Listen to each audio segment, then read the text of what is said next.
बेटा आज हम फ्लावर के बारे में डिस्कस करने वाले हैं।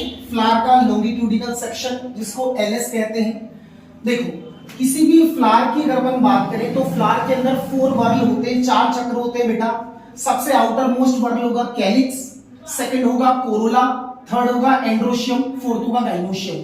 Calyx, corolla, androecium, gynoecium, calyx, corolla, androecium, gynoecium. अब बेटा फ्लावर के अंदर जो कैलिक्स होता है इसके पर्टिकुलर मेंबर को बोला जाता है सेपल। और जनरली आपने देखा होगा फ्लावर के अंदर जो सेपल होता है वो ग्रीन कलर की स्ट्रक्चर होती है। इनका सर वर्क क्या होता है? ये फोटोसिंथेसिस का वर्क करती है। ग्रीन है ना बेटा, तो फोटोसिंथेसिस में हेल्प करेंगी बेटा सेपल। सेकंड पार्ट है बेटा कोरोला, और कोरोला का फॉर्मेशन होता है पेटल या विंग्स जिन्हें आप कहते हो। जनरली बेटा विंग्स क्या होती है? कलरफुल होती है। डिफरेंट फ्लावर के अंदर जो विंग्स होती है बेटा वो डिफरेंट कलर की होती है। सर इनका क्या फंक्शन होता है? तो बेटा ये इंसेक्ट को अट्रैक्ट करने का फंक्शन करती है। इंसेक्ट को अट्रैक्ट करती है ताकि पॉलिनेशन इजी गोइंग हो सके। थर्ड बेटा जो वर्ल होगा वो होता है एंड्रोशियम, जो कि मोस्ट इंपोर्टेंट है बेटा। ये फ्लावर का मेल पार्ट होता है एंड्रोशियम, और इसके पर्टिकुलर मेंबर को कहते हैं स्टेमन। और फोर्थ जो वर्ल होगा बेटा उसको बोला जाता है गाइनोशियम, और गाइनोशियम के मेंबर को कहते हैं पिस्टिल या कार्पल्स। अब इनमें जो कैलिक्स और कोरोला है बेटा, यानी सेपल और पेटल है, ये तो एक्सेसरी वर्ल होते हैं, ये बाहर वाले वर्ल होते हैं फ्लावर को कंप्लीट करने में। और जो एंड्रोशियम और गाइनोशियम ये मेन इंपॉर्टेंट होते हैं। एंड्रोशियम के अंदर बेटा स्टेमन होता है, और स्टेमन की जो अपर स्ट्रक्चर है ये वाली स्ट्रक्चर, इसको हम एंथर बोलेंगे बेटा। और ये जो इसका लॉन्ग पार्ट है इसको बोलेंगे फिलामेंट।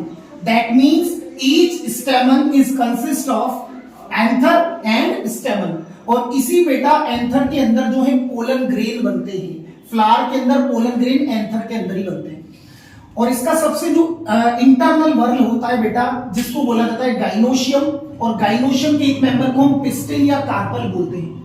और इस पिस्टिल या कार्पल के अंदर जो सबसे अपर रीजन जो ब्रॉड फनल शेप होता है बेटा, इस ब्रॉड फनल शेप रीजन को बोलेंगे स्टिग्मा। ये नैरो रीजन होगा दैट इज द स्टाइल। और लोअर जो बल्ज पार्ट होता है उसको बोला जाता है बेटा ओवेरी। ओवेरी बोला जाता है। अगेन रिपीट कर रहा हूं, स्टिग्मा, स्टाइल, ओवेरी। ओवेरी के अंदर बेटा एक बेसमेंट स्ट्रक्चर होती है जिसको बोला जाता है प्लेसेंटा, और प्लेसेंटा पे लगे रहते हैं बेटा ओव्यूल। ओव्यूल लगे रहते हैं। बोर्ड क्लास में ये क्वेश्चन डायरेक्टली आता है बेटा, आफ्टर फर्टिलाइजेशन ओवेरी से क्या बनता है और ओव्यूल से क्या बनता है। तो बेटा इसको दिमाग में सेट कर लो। ओवेरी आफ्टर फर्टिलाइजेशन फ्रूट बनाती है। फ्रूट बनाती है बेटा, ओवेरी से फ्रूट बनेगा। और ओव्यूल जो है बेटा वो सीड का फॉर्मेशन करेगा। अगर आपके ये नहीं भी आता पेपर में तो भी ये दोनों क्वेश्चन बनने की पूरी पॉसिबिलिटी है। ओवेरी फर्टिलाइजेशन के बाद में फ्रूट बनाती है, और ओव्यूल से बेटा सीड बनता है। अब सर ये जो चारों वर्ल हैं, ये 4 जो वर्ल हैं, कैलिक्स, कोरोला, एंड्रोशियम, गाइनोशियम, ये किसके ऊपर लोकेटेड रहते हैं? तो ये बेटा एक बल्ज स्ट्रक्चर के ऊपर लोकेटेड रहते हैं जिसको हम कहते हैं थैलेमस। और इसके नीचे का जो ये स्टॉक है जिसे आप जनरली डंठल कहते हो, ये स्टॉक या पेडिसल होता है। तो बेटा मैंने फ्लावर की बेसिक स्ट्रक्चर आपको 2-4 मिनट के अंदर समझाने की कोशिश करी। आप मुश्किल से इसको 1 या 2 बार देखना जिसमें आप फ्लावर की स्ट्रक्चर को प्रॉपर तरीके से बना पाएंगे।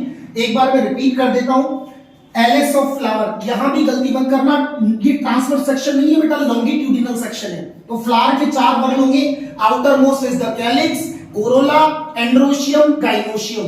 Calyx, corolla, androecium, gynoecium. Sepal, petal, stamen, carpel. Sepal, petal, stamen और कार्पल। एक चीज और समझ लो, यहां जो पोलन ग्रेन बनेंगे वो स्टिग्मा की सरफेस पे लैंड कर जाती है यहां से बेटा। और इन पोलन ग्रेन का स्टिग्मा की सरफेस पे लैंड करना पोलिनेशन कहलाता है। पोलिनेशन, ठीक है बेटा। इसका जिक्र मैं नेक्स्ट लेक्चर में करूंगा। आप इसको अच्छे से 1-2 बार देखना, आप फ्लावर का क्वेश्चन गलत नहीं करोगे। Thanks a lot.